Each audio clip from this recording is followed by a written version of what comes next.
भारत की पवित्र नदियों में सबसे प्रमुख है गंगा नदी।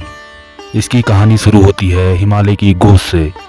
उत्तराखंड में स्थित गंगोत्री ग्लेशियर से निकलने वाली भागीरथी धारा आगे चलकर अलकनंदा नदी में मिलती है।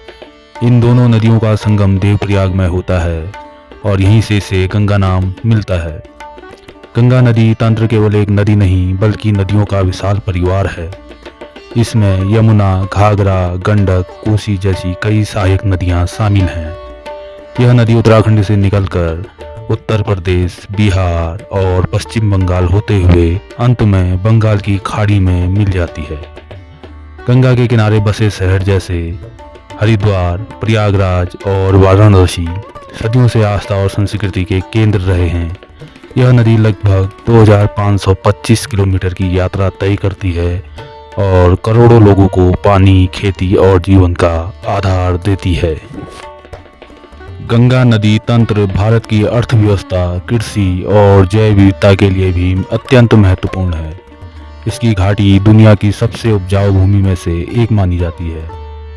इस तरह गंगा केवल एक नदी नहीं बल्कि भारत की संस्कृति, आस्था और जीवनधारा का प्रतीक है। उत्तराखंड में गंगा नदी को गंगा के नाम से देवप्रयाग के बाद जाना जाता है, जबकि गंगोत्री से देवप्रयाग तक इसे भागीरथी के नाम से ही जाना जाता है। देवप्रयाग पर जब भागीरथी और अलकनंदा का संगम होता है तब इससे आगे को गंगा नाम का उद्गम होता है, यानी कि यहाँ से गंगा नदी के नाम से जानी जाती है। देवप्रयाग से हरिद्वार तक गंगा नदी की लंबाई कुल 96 किलोमीटर है, यानी कि 96 किलोमीटर इसकी लंबाई है देवप्रयाग से हरिद्वार तक। और पूरे भारत के परिप्रेक्ष्य में 2525 किलोमीटर इसकी लंबाई है।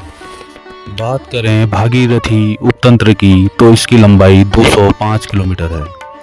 भागीरथी नदी उत्तरकाशी जिले के सुदूर उत्तर पूर्व में स्थित गंगोत्री कस्बे से 19 किलोमीटर दूर स्थित शिवलिंग शिखर के समीप गंगोत्री के हिन्नत यानी कि गौमुख नामक स्थान से निकलती है और इसकी कुल लंबाई देवप्रयाग तक 205 किलोमीटर है।